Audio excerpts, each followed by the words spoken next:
Good morning, class 12th. Welcome back once again in our online classes. बेटा हमने इसके पहले चैप्टर नंबर 1 कंप्लीट किया। चैप्टर का नाम था इलेक्ट्रिक चार्ज एंड फील्ड। आज हम शुरू करने जा रहे हैं chapter number 2। Before starting the lecture let we once see what we have studied in chapter number 1। इसके पहले बेटा हम लोगों ने जो चैप्टर में पढ़ा वो क्या पढ़ा और आगे हम लोग क्या पढ़ने वाले हैं, ये बहुत ज़रूरी है जानना। यानी कोई भी चैप्टर स्टार्ट करने से पहले हमें ये मालूम होना चाहिए कि उस चैप्टर में हम क्या सीखने वाले हैं, क्या पढ़ने वाले हैं। What we are going to study in that chapter, it means in a short form we can say about the chapter. Let once recap the whole chapter that we have studied in the previous one. The name of the chapter was the electric charge and field. बेटा उस पूरे chapter में हमने ये पढ़ा कि what is a charge, एक charge के बारे में पढ़ा। चार्ज के बारे में पढ़ने के बाद हमने क्या बताया कि चार्ज एक फील्ड प्रोड्यूस करता है, एक फील्ड लाइन प्रोड्यूस करता है। That imaginary field lines is called the electric flux. उस इमेजनरी फील्ड लाइन्स को हमने इलेक्ट्रिक फ्लक्स का नाम दिया। और पॉजिटिव चार्ज की वजह से हमने बताया, क्या बताया कि फ्लक्स आउटवर्ड डायरेक्शन में प्रोड्यूस होता है, electric field lines outward direction में प्रोड्यूस होता है, और निगेटिव चार्ज की वजह से इनवर्स प्रोड्यूस होता है। इन सब चीज़ों के बाद हमने क्या पढ़ा, we have discuss about the test charge. यानी एक चार्ज हमने लिया, चार्ज की वजह से suppose that this is the positive charge. Positive charge में क्या हो रहा था, आउटवर्ड्स फील्ड लाइंस प्रोड्यूस हो रहा था, और निगेटिव चार्ज में क्या था, हमारा इनवर्स फील्ड लाइन था, ऐसे अंदर की तरफ फील्ड लाइन प्रोड्यूस हो रहा था। ओके, नाउ इसके बाद हमने एक डिस्कस किया about the test charge. Test charge क्या था, जो उस चार्ज के ऊपर एक फोर्स अप्लाई कर रहा था। ध्यान से समझना, बहुत इंपॉर्टेंट टर्म है, बहुत इंपॉर्टेंट टॉपिक है। इसी पहले चैप्टर से हम कोरिलेट कराएंगे second chapter, and then we start the chapter number 2। Okay, हमने क्या किया, एक टेस्ट चार्ज, एक चार्ज लिया, एक चार्ज सपोज दैट, देखो मैं एक थोड़ा सा यहाँ पे हिंट करके दिखा रहा हूँ। एक पॉजिटिव चार्ज है, इसको कहते हैं यूनिट पॉजिटिव चार्ज, और दूसरा चार्ज जो हम इसके पास ला रहे थे that was the test charge, और इसको हम Q0 से रिप्रेजेंट कर रहे थे। इस टेस्ट चार्ज को लाने का मेन कॉन्सेप्ट क्या था, to identify what changes we are going to observe there. ये चीज़ आइडेंटिफाई हम लोग करने जा रहे थे कि इस टेस्ट चार्ज की वजह से क्या चेंजेस हमें दिखाई देते हैं, क्या हमें ऑब्जर्वेशन मिलता है। और हमें क्या पता चला कि we have seen there that some amount of force was created between the two charges. दोनों चार्ज के बीच में एक फोर्स क्रिएट हुआ, और वो फोर्स क्या था, कूलम्स ने वो फोर्स बताया था, that was the Coulomb's law. फिर उसके बाद हम लोगों ने क्या पढ़ा कि उस फोर्स की वजह से कुछ फील्ड लाइंस प्रोड्यूस हुई, इलेक्ट्रिक फील्ड प्रोड्यूस हुआ। ठीक है, यानी पूरे फिर हमने गॉस लॉ पढ़ा, गॉस लॉ के एप्लीकेशन पढ़े, फिर न्यूमेरिकल्स किए। ठीक है, ये सारा था ये सारी चीज़ें हम लोगों ने चैप्टर नंबर 1 में पढ़ा। यानी एक की कॉन्सेप्ट अगर हम देखें तो की पॉइंट हमारा क्या है कि we have taken the charge, charge से हमने इलेक्ट्रिक फील्ड प्रोड्यूस की, उस इलेक्ट्रिक फील्ड की वजह से एक फोर्स क्रिएट हुआ, फोर्स की वजह से कुछ ना कुछ वर्क डन अप करेंगे। अब यहाँ तक हम लोगों ने पढ़ लिया है, इसके बाद आज हम पढ़ना स्टार्ट करते हैं। यानी सिंपल सी लैंग्वेज में अगर हम बात करें कि अगर एक चार्ज है, ठीक है, और दूसरा चार्ज उसके पास हम लाते हैं, तो ये जो टेस्ट चार्ज है इस पर कुछ ना कुछ फोर्स अप्लाई होगा, और वो फोर्स किसकी वजह से होगा, बिकॉज ऑफ दिस चार्ज। पहले वाले चार्ज की वजह से कुछ ना कुछ फोर्स होगा। अब वो फोर्स अट्रैक्टिव भी हो सकता है, वो फोर्स रिपल्सिव भी हो सकता है, depends on the nature of the charge, कि पॉजिटिव है दोनों या दोनों निगेटिव हैं या एक पॉजिटिव एक निगेटिव है। ठीक है, that we know very well. So वापस आते हैं अपने टॉपिक में कि अगर एक हम चार्ज लेकर आ रहे हैं, टेस्ट चार्ज किसी चार्ज के पास, तो there will be some force. ये हमें चैप्टर नंबर 1 में बताया था, कूलम्स ने हमें बताया था कि कुछ फोर्स होगा। अब मैकेनिकल फिजिक्स में हमने पढ़ा है कि if the force is applied in any object then there will be some work done. हमने क्या पढ़ा है कि अगर किसी भी ऑब्जेक्ट में हम फोर्स अप्लाई करते हैं तो कुछ ना कुछ वर्क डन जरूर होगा। अगर फोर्स अप्लाई कर रहे हैं तो जाहिर सी बात है फोर्स की वजह से डिस्प्लेसमेंट हुआ, और डिस्प्लेसमेंट की वजह से वर्क डन हुआ, और यही वर्क डन हमारा किस में कन्वर्ट हो जाएगा, पोटेंशियल एनर्जी में। यही वर्क डन हमें पोटेंशियल एनर्जी में कन्वर्ट हो जाएगा। सो इसीलिए हमने इस चैप्टर का नाम क्या रखा, electric potential and capacitance. Capacitance हमारा सेकंड पार्ट है, वो आगे हम लोग पढ़ेंगे। अभी मेन हम पढ़ेंगे what is a electric potential. एक बार हम क्लास 10 को वापस रिवाइज करते हैं कि what was there in the class 10। जो क्लास 10 में था वही सारी चीज़ें हम फिर से यहाँ पे पढ़ेंगे, लेकिन थोड़ा सा एक्सटेंडेड फॉर्म में, थोड़ा सा एलिब्रेटेड फॉर्म में, ठीक है बेटा। क्लास 10 की अगर हम बात करें तो क्लास 10 में हमने क्या पढ़ा कि what was the potential, amount of work done to bring the unit positive charge from infinite. अगर हम इनफाइनाइट बहुत दूर से कोई एक पॉजिटिव चार्ज को लेकर आ रहे हैं तो इसमें कुछ ना कुछ वर्क डन होगा, यानी इस चार्ज को हम यहाँ से यहाँ तक कब ला पाएंगे, जब इस पर हम फोर्स अप्लाई करेंगे। और वो फोर्स कौन सा था, कूलम्स लॉ वाला फोर्स था। हमें बेटा पहले नहीं बताया गया था, अब बताया जा रहा है कि जो भी फोर्स एक्सटर्नल फोर्स था वो कौन सा फोर्स था, वही कूलम्स लॉ हमारा डिफाइन किया था। यानी जो भी हमने फोर्स लगाया और इन्फाइनाइट से चार्ज को लाकर एक पॉइंट पे रख दिए, that is called the potential. Suppose that एक ये चार्ज है, ये हमारा इन्फाइनाइट पे चार्ज है, इस पर हमने एक फोर्स अप्लाई किया और ला करके हमने इस पॉइंट P पर रख दिया। Then amount of work done, कुछ ना कुछ वर्क डन होगा। वर्क डन किस पर किया, ये एक्सटर्नल चार्ज पर किया, इस एक्सटर्नल चार्ज पर वर्क डन किया, हमने कुछ एक्सटर्नल फोर्स अप्लाई किया। Then what amount of the work is done, या वर्क डन कितना हुआ, integration of F dot d r. D r हमारा क्या है, ये स्मॉल डिस्प्लेसमेंट है, आर ये हमारा आर डिस्प्लेसमेंट है आर, और स्मॉल डिस्प्लेसमेंट हमारा क्या है, d r. So small displacement हमने डी आर का इंटीग्रेशन किया, we have got the total displacement. और इस चार्ज को हम इनसाइड ला रहे हैं, यानी फोर्स के अपोजिट डायरेक्शन में इसमें वर्क कर रहे हैं, तो this will be the negative. So इतना अमाउंट ऑफ वर्क डन हमने किया, यानी this is amount of work done to bring the charge from infinite. इतना हमने वर्क डन किया किसी भी चार्ज को इनफाइनाइट से किसी पॉइंट P पर लाने के लिए, तो that work is done is called the potential. इसी को हम पोटेंशियल कहते हैं। तो बेटा एक बार फिर से देखते हैं कि what the definition is given here.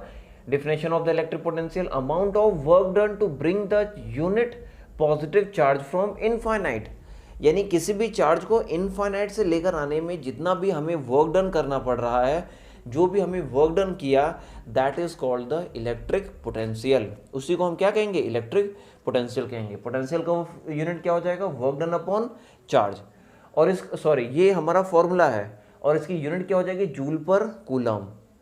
Joule हमारा यूनिट है वर्क डन का, और कूलम हमारा यूनिट है चार्ज का, और we can say volt. This is the unit of electric potential, joule per coulomb और volt. It is a very important, बेटा आप लोग को ध्यान रखना है कि यूनिट्स बहुत इंपॉर्टेंट है, यूनिट्स आपको ध्यान रखना है। तो यूनिट विल बी है जूल पर कूलम और वोल्ट। नाउ इसमें कुछ की पॉइंट्स हैं, की पॉइंट्स को एक बार ध्यान रखेंगे कि what is the key points है। पहला की पॉइंट क्या है, इधर ही मैं रह के समझा देता हूँ। पहला की पॉइंट हमारा क्या है, it depends on the initial and final position. हमारा पोटेंशियल जो होता है वो इनिशियल और फाइनल पोजीशन पर डिपेंड करता है। इनिशियल पोजीशन ये है, फाइनल पोजीशन ये है, इन्हीं पर डिपेंड करेगा कि हमारा कितना पोटेंशियल आएगा। और यही दोनों के पोटेंशियल के डिफरेंस को हम क्या बोलेंगे आगे, potential difference. We will say the difference between the potential at the two point is called the potential difference. This is the infinite point. Potential difference के केस में हम क्या करेंगे, इस इनफाइनाइट पॉइंट को हम आइडेंटिफाई कर देंगे क्यू। क्यू हमने ऑलरेडी कर दिया पी आर। यानी अगर हमने ये इनफाइनाइट पॉइंट हटा करके एक पॉइंट आइडेंटिफाई कर दिया, then the difference between the potential at two point is called the potential difference. इसी को हम क्या बोलेंगे, पोटेंशियल डिफरेंस। यानी पहला पॉइंट इसने क्या बताया कि it depends on the initial and final position, यानी उसके इनिशियल और फाइनल पोजीशन पे डिपेंड करेगा, और उससे कोई मतलब नहीं होगा कि पोटेंशियल कहाँ पे है। दूसरा, potential energy at infinite will considered as a zero work done. यानी अगर इनफाइनाइट पे कितना पोटेंशियल एनर्जी है, यहाँ से हमने स्टार्ट किया तो सपोज करेंगे यहाँ पे जीरो वर्क डन है। सपोज दैट अगर एक ऑब्जेक्ट है, यहाँ से स्टार्ट होकर के यहाँ तक मूव किया, ये यहाँ से ऑब्जेक्ट स्टार्ट हुआ और यहाँ पे मूव किया, तो इनिशियली इस पर कितना वर्क डन होगा, work done will B zero. और यही हमारा वर्क डन इनफाइनाइट पे है, क्योंकि यहाँ पे कोई डिस्प्लेसमेंट नहीं हुआ, इनिशियल पॉइंट है और यहीं पे रखा हुआ है। तो यहाँ पे वर्क डन 0 होगा। जब हमारा ये ऑब्जेक्ट मूव करके यहाँ पर आ जाएगा तो कुछ ना कुछ ये वर्क डन करेगा। तो इनिशियल पोजीशन पे हम जो भी वर्क डन कंसीडर करेंगे उस वर्क डन को हम 0 कंसीडर करेंगे। अगर वर्क डन 0 हो गया तो हमारा एनर्जी क्या हो जाएगा, वो भी हमारा 0 हो जाएगा। तो यहाँ पे W इनफाइनाइट की जगह energy at infinite will be the 0। ये पॉइंट हमारा क्या हो जाएगा, 0 हो जाएगा। ठीक है, नेक्स्ट हमारा पॉइंट क्या है, it do not depends on the path. हमारा पोटेंशियल डिफरेंस जो है वो पाथ पे डिपेंड नहीं करता। सपोज दैट हमारा एक पॉइंट क्यू आर यहाँ पर, एक पॉइंट पी यहाँ पर है, ये भी हमारा पाथ हो सकता है। It could be like this also, it could be like this also, कोई भी पाथ हो सकता है। ये पाथ पे डिपेंड नहीं करता, it depends on the position of the initial and final point. ठीक है, तो ये सारा था हमारा वर्क अबाउट द पोटेंशियल। यानी एक बार हम जनरल फॉर्म में क्या कह सकते हैं, इलेक्ट्रोस्टैटिक पोटेंशियल क्या होता है, the amount of work done by the external force to bring the unit positive charge from infinite is called the electric potential. इसको हम क्या कहते हैं, इलेक्ट्रिक पोटेंशियल कहते हैं। यानी सिंपल सा हमने क्या पढ़ा, सबसे पहले लास्ट चैप्टर में क्या पढ़ा, चार्ज से फील्ड जनरेट किया, फील्ड से फोर्स जनरेट किया। अब हम क्या करेंगे, फोर्स से वर्क डन निकालें, वर्क डन को कन्वर्ट कर दिया पोटेंशियल एनर्जी में। ठीक है, तो ये सारा था हमारा starting of the chapter, beginning of the chapter हम कह सकते हैं, या फिर इंट्रोडक्शन ऑफ द चैप्टर कह सकते हैं। आगे हम पढ़ेंगे कि what will be the derivation of the potential due to the unit positive charge. ठीक है, कि कितना यूनिट पॉजिटिव चार्ज की वजह से कितना पोटेंशियल होगा, आगे हम ये देखते हैं। चलो ठीक है, नेक्स्ट पॉइंट देखते हैं कि what will be the okay now next topic is electric potential due to the point charge. अगर एक पॉइंट चार्ज है, उस पॉइंट चार्ज की वजह से किसी टेस्ट चार्ज पर कितना पोटेंशियल जनरेट होगा, यानी किसी भी पॉइंट चार्ज की वजह से स्मॉल आर डिस्टेंस पर कितना पोटेंशियल जनरेट होगा।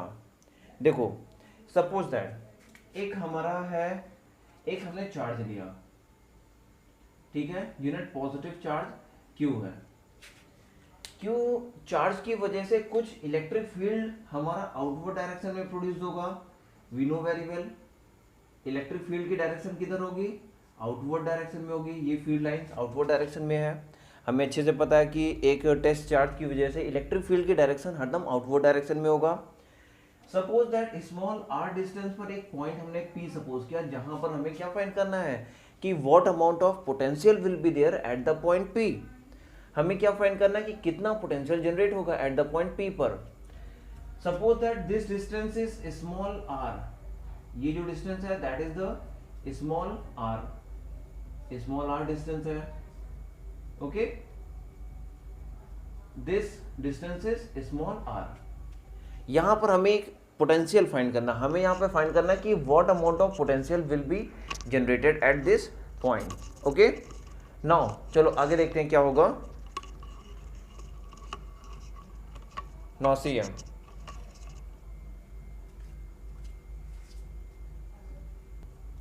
ओके, नाउ सी कि इस पॉइंट P पर कितना पोटेंशियल जनरेट होगा। ठीक है, चलो देखते हैं। सपोज दैट एक टेस्ट चार्ज हमने लिया यहाँ पर Q0, एक हमने टेस्ट चार्ज ले लिया Q0। ठीक है, इस टेस्ट चार्ज को हम लेकर के आएंगे। We will bring the test charge on towards inside. हम अंदर की डायरेक्शन की तरफ एक टेस्ट चार्ज को लेकर के आ रहे हैं Q0 को। ठीक है, suppose that we have turn the small distance dr, एक स्मॉल डिस्टेंस हमने मूव किया dr। तो हमें बताया गया है कि there will be the some force that will be applied. कितना फोर्स अप्लाइड होगा, F is equal to 1/4 pi epsilon naught into Q, this is the Q charge, second charge is Q0 upon R square. इतना amount of force apply होगा। और ये किसने बताया था, ये कूलम्स लॉ ने बताया था। कूलम्स लॉ हमें चैप्टर नंबर 1 में बताया गया था। कूलम्स लॉ ने बताया था कि इतना अमाउंट ऑफ फोर्स अप्लाई होगा इस पर। हम क्या कर रहे हैं, एक्सटर्नल फोर्स एक अप्लाई कर रहे हैं। ये फोर्स किसकी वजह से होगा, बिटवीन दीज टू चार्जेस, इधर से होगा। इस चार्ज की वजह से इस टेस्ट चार्ज पर इतना फोर्स अप्लाई होगा। हमने एक्सटर्नल फोर्स अप्लाई किया क्योंकि बाहर से जब हम फोर्स अप्लाई कर रहे हैं तभी इस चार्ज को इस डायरेक्शन में लेकर आएंगे। यानी इस चार्ज पर हमने बाहर से फोर्स अंदर की डायरेक्शन में अप्लाई किया। and what will be the direction? The direction will be the negative. Then what will be amount of work done? Then a small amount of work done dW will be minus F into dr. यानी small distance dr को move कराने के लिए कितना work done होगा? Minus F into D R, इतना amount of work done होगा. Now what we will do? Integrating on both side, put the value. Then here will be the W is equal to minus integration of 1 upon 4 pi epsilon naught into q naught upon r square into dr. Okay, what will be the limit? We are taking this charge from infinite to this point. This distance is r. Then initial limit will be infinite and final limit will be the r. इतना amount of work done हमने किया. Then solve it. जो भी constant term है उसको बाहर ले लेते हैं. Minus Q naught upon R square, sorry R square will not be there, here will be the 4 pi epsilon naught integration of R की power minus 2 D R. Now take the integration of R की power minus 2. What will be there? Here will be the minus Q naught upon 4 pi epsilon naught. R की power minus 2 का integration क्या हो जाएगा? It will be minus 2 plus 1 upon minus 2 plus 1 and the limit will be the from infinite to R. यहाँ से infinite to are हो जाएगा. ये फॉर्मूला कहाँ से आया? We know the integration, the formula for integration of X power N D X, it will be X की power N plus 1 upon N plus 1. This will be the integration है. Okay, ये हमारा formula है. Solve it. What we will get here? Minus q naught upon 4 pi epsilon naught into r की power minus 1 upon minus 1 and unit will be from infinite to r. Take the minus 1 outside. It will be the positive q naught upon 4 pi epsilon naught 1 upon r and limit will be infinite to r. पहले final limit put करते हैं, फिर minus initial limit. It will be Q naught upon 4 pi epsilon naught into 1 upon R minus 1 upon infinite. ये हो गया. 1 upon infinite will be the 0. So here we will get here Q naught upon 4 pi epsilon naught R. This is the amount of work done. इतना amount of work done होगा. Now what work done we have got here? हमें क्या मिला? W is equal to 1 upon 4 pi epsilon naught into q naught upon r. ये हमें work done मिला.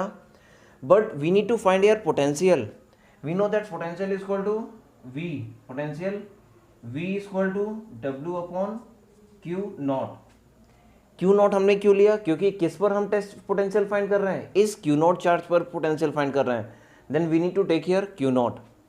So put the value of W. W we will put here 1 upon 4 pi epsilon naught into q naught upon r upon whole q naught. Q naught and q naught is cancel out. Then potential V will be 1 upon 4 pi epsilon naught into q by r. This is the formula for finding the potential. और ये potential. सो एक बार फिर से देखते हैं कि हमने इसको कैसे प्रूव किया. What we have done here. हमने सबसे पहले क्या किया? एक चार्ज लिया, that was the charge Q. Okay, from the this charge at the small R distance we have taken one point P here. इस चार्ज से स्मॉल आर डिस्टेंस पर एक हमने पॉइंट P लिया, वहाँ पर एक टेस्ट चार्ज रखा Q नॉट. इस टेस्ट चार्ज पर कितना फोर्स अप्लाई हो रहा है that we need to find here. बेटा सबसे पहले कोई भी डेरिवेशन करने से पहले एक चीज़ का बहुत इंपॉर्टेंट चीज़ है, इसको ध्यान रखना कि we need to describe the picture, we need to describe the diagram here. पहले हमें अल्फ़ाबेटिकल वर्ड्स में या स्टेटमेंट में हमें इस डायग्राम को डिफाइन करना होगा. तो सबसे इंपॉर्टेंट चीज़ है कि you must know what the diagram you have drawn there, उसका मतलब क्या है. सबसे पहले हमने क्या लिया? एक चार्ज Q लिया, इससे स्मॉलर डिस्टेंस पर एक टेस्ट चार्ज Q नॉट लिया. इस टेस्ट चार्ज पर हम ऑब्जर्व करेंगे कितना फोर्स अप्लाई हो रहा है और कितना वर्क डन हो रहा है, कितना पोटेंशियल जनरेट हो रहा है. Then what amount of force is applied here? That is the F is equal to 1 upon 4 pi epsilon naught Q naught upon R square. That was the Coulomb's law. और ये हमारा Coulomb's law था। Now dw यानी it means small amount of work done will be the minus F into D R, this will be the work done. Minus sign क्यों नहीं है? Because of we are applying the external force on this charge and we are doing the work done against this charge. इस charge से जो force apply हो रहा है उसके अगेंस्ट हम वर्क डन कर रहे हैं, that's why we are taking here minus sign, negative sign लिया।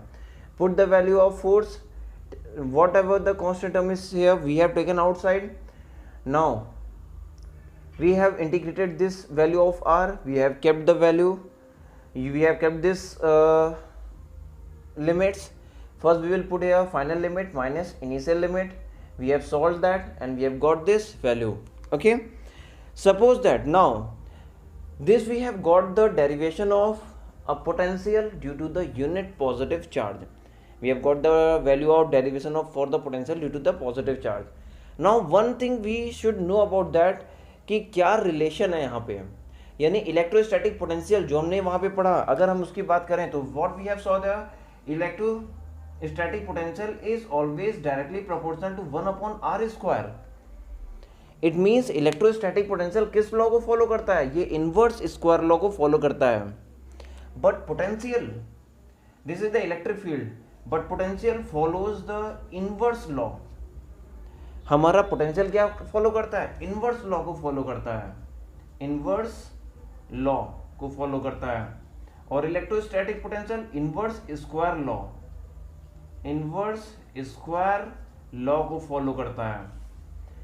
ओके, तो ये ध्यान रखना कि इनवर्स स्क्वायर लॉ को इलेक्ट्रिक फील्ड फाइंड फॉलो करता है और पोटेंशियल किसको फॉलो करता है? इनवर्स लॉ को फॉलो करता है। ठीक है, if we need to draw the graph between them, E और वी के बीच में अगर ग्राफ ड्रॉ करना हो, ई और आर के बीच में, यहाँ पे ई भी यूज करेंगे, यहाँ पे वी भी यूज करेंगे, और आर के बीच में ग्राफ ड्रॉ कर रहे हैं, तो इलेक्ट्रिक फील्ड का ग्राफ ऐसे होगा because it follows the inverse square law, और पोटेंशियल का ग्राफ कुछ ऐसे होगा, ये कहीं पे जाकर एक दूसरे को इंटरसेक्ट करेगा। So this is the graph between the E and V, यानी एक पॉइंट ऐसा आएगा ग्राफ में जहां पर ये दोनों इंटरसेक्ट करेंगे। यानी अगर दो ग्राफ एक पॉइंट पर इंटरसेक्ट कर रहा है, it mean there should be the some relation between E and V, यानी यहाँ ई और वी के बीच में कुछ ना कुछ रिलेशन होना चाहिए। और ये रिलेशन क्या होता है? ये रिलेशन होता है हमारा, अगर हम इन दोनों कंडीशंस को देखें, ठीक है, तो 1/r² है, यहाँ पर 1/r है।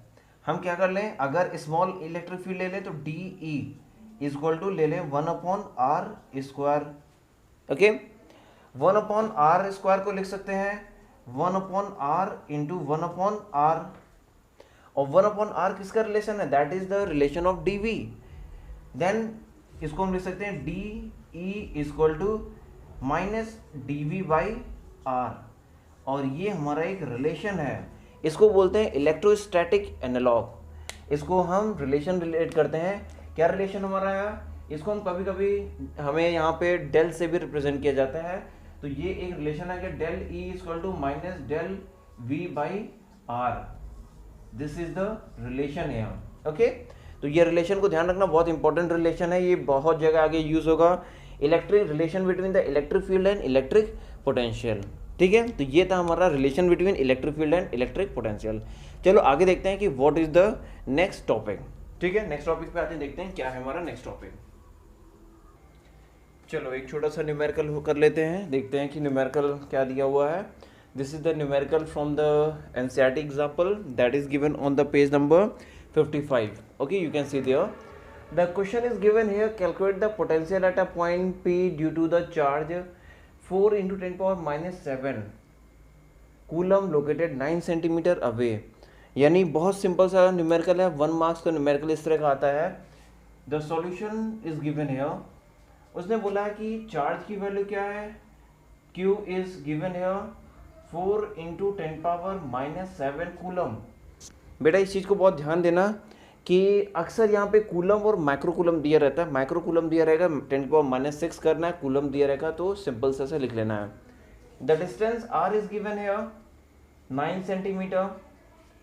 सेंटीमीटर को मीटर में चेंज करो, what we will do here 9 into 10 power minus 2 metre हमने सेंटीमीटर को मीटर में चेंज कर लिया. It's a very simple. Now we know the formula for potential. V equal to 1/4 pi epsilon naught into Q by R. 1/4 pi epsilon naught की value क्या होती है? 9 into 10 power -9. -9 होता है या +9 होता है? जस्ट यू मस्ट कन्फर्म है कि ये +9 होता है. ध्यान देना, यहाँ पे -9 नहीं होता, +9 होता है. इंटू क्यू की वैल्यू क्या हो जाएगी?